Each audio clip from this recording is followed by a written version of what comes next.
Cavaliers coach Tyronn Lue was answering a question about Boston's defense on LeBron James during a teleconference when he tripped the security system at his home. A piercing alarm sounded.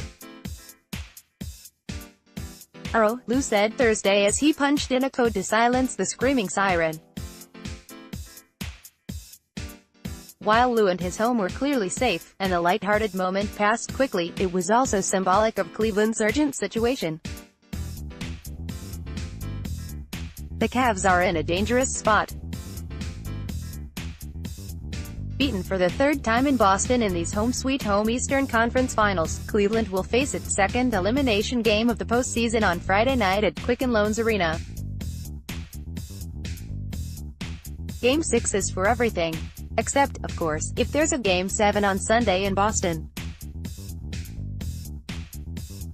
Fueled by fueled-up Boston fans who must feel some sort of birthright to see their cherished team play in the finals, the youthful Celtics again showed zero fear or hesitation on their parquet floor on Wednesday night during a 96-83 win in Game 5 that was never in any doubt.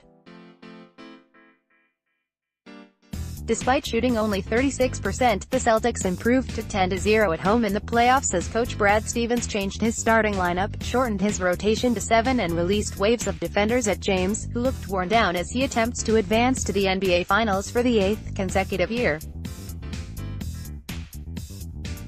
Lue noticed early in Game 5 that James was dragging, but he's confident the 33-year-old, who was chosen All-NBA First Team for a record 12th time, will be ready to save his season and prolong what could be his final games with the Cavs. "I know he'll be ready to play Game 6, so fatigue won't be a problem and an issue," Lue said. "I'm pretty sure a lot of guys are tired during this stretch of the year. If I had to pick one guy and choose one guy to prevail, it would be LeBron. I know he'll be great come tomorrow." Stevens started center Aaron Baines for the first time in the series, and the move helped slow James, who had been crushing the Celtics when guard Terry Rozier switched on him. Rozier fronted James and got help from Baines, the 6'10", 254-pound Australian who contributed 7 rebounds, 6 points and attitude. "We've got a lot of tough guys on our team," Stevens said. "But I think they all will tell you Baines is one of the toughest we've all been around." Now, Stevens needs his team to show that same tenacity on the road, where Boston is just 1-6.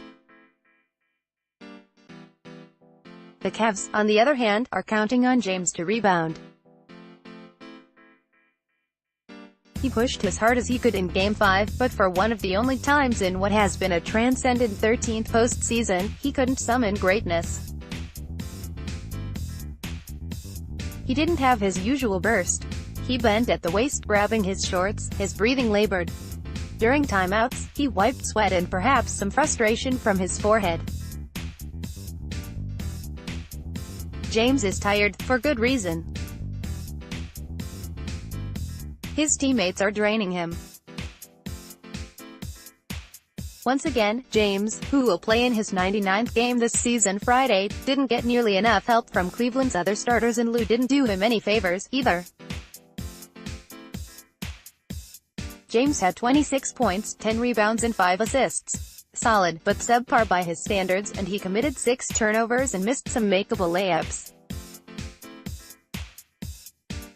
James still managed to outscore the rest of Cleveland's starters, Kevin Love, Tristan Thompson, George Hill and J.R. Smith, 26-24. Lue inexplicably left Kyle Korver off the floor for long stretches, and following the game he curiously explained that Stevens' rotation kind of threw us for a loop. Asked Thursday if he wished he had done anything differently, Lue bluntly said, "No, thankfully, he's got James, who has 6 40-point games and 2 buzzer beaters in these playoffs, to save the season. He's done it once already this spring, playing through cramps and scoring 45 points in a Game 7 win over Indiana. But he's played 9 games since, and gotten less and less rest as the playoffs have progressed. His body has been forced to handle more than he imagined. James has been down 3-2 in the conference finals before. In 2012, he faced a Game 6 elimination in Boston and scored 45 points with 15 rebounds and 5 rebounds as Miami won. Now he's trying to keep this flawed Cavs team alive long enough for another trip to Boston. On Friday, James will take the floor with his future hanging in the air. His second stint with the Cavs could end this summer if he opts out of his $35.6 million contract for next season and leaves again as a free agent, a decision he can delay again with a win. But before he picks home or Philadelphia or Los Angeles or anywhere else, he's got at least one more game in Cleveland. Game 6. No question in my mind that he'll bounce back, Lue said.